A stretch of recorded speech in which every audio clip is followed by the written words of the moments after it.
Magandang araw, Bagong Pilipinas. Narito ang Police News Express sa oras na ito.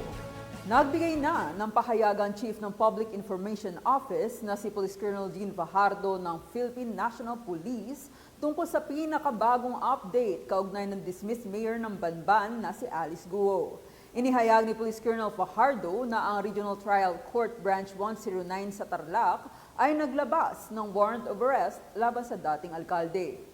Aniya, ang warrant ay kaugnay na investigasyon na nagsimula matapos ang pag-raid sa isang Philippine Offshore Gaming Operator o POGO sa naturang lugar.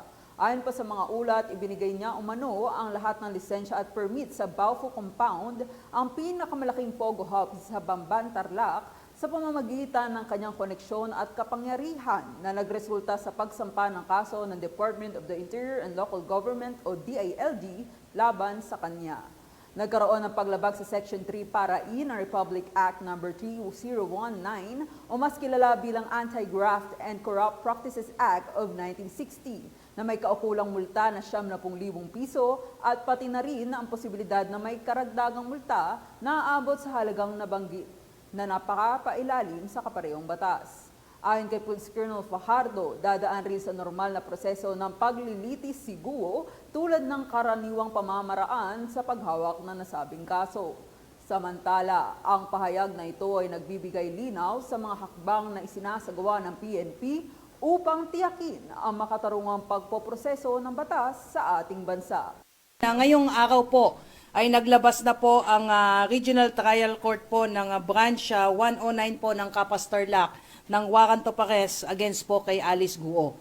Kung matatandaan po ninyo, pagkatapos po nung ma-raid po yung POGO po sa Banban Tarlac, ay lumabas po sa investigation na si Mayor Guo in her capacity as the mayor po ng Banban Tarlac ay di umano ay ginamit ang kanyang posisyon bilang mayor para po bigyan ng pabor po itong Baofu. Lahat po ng mga lisensya at permit po ay kanya sa pamamagitan po ng kanyang koneksyon dito, allegedly dito po sa Baofu, ay ginamit po yung kanyang poder para po mabigyan po ng lahat po ng privileges ito pong Baofu. At nagsampa po immediately after po ng investigation, no less than the DILG po sa pangunguna po ni Attorney Benhur Abalos, yung ating pong Secretary for Interior and Local Government po, ay nagsampa po sila ng violation po ng 3019 or yung graft and corrupt practices po ng mga public officials at yan po ay isinampa po nila sa RTC Branch 109 at ngayon nga pong araw ay naglabas na nga po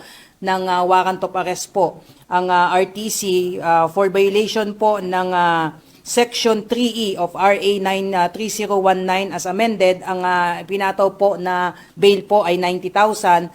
Doon naman po sa violation po ng Section 3, Section H po of the same law po for anti-graft and corrupt practices po ay pinatawan din naman po siya ng 90,000 din po.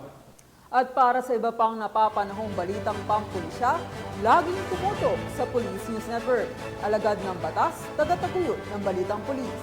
Ako po si Police Lieutenant Precious D, nagbabalita para sa Police News Express.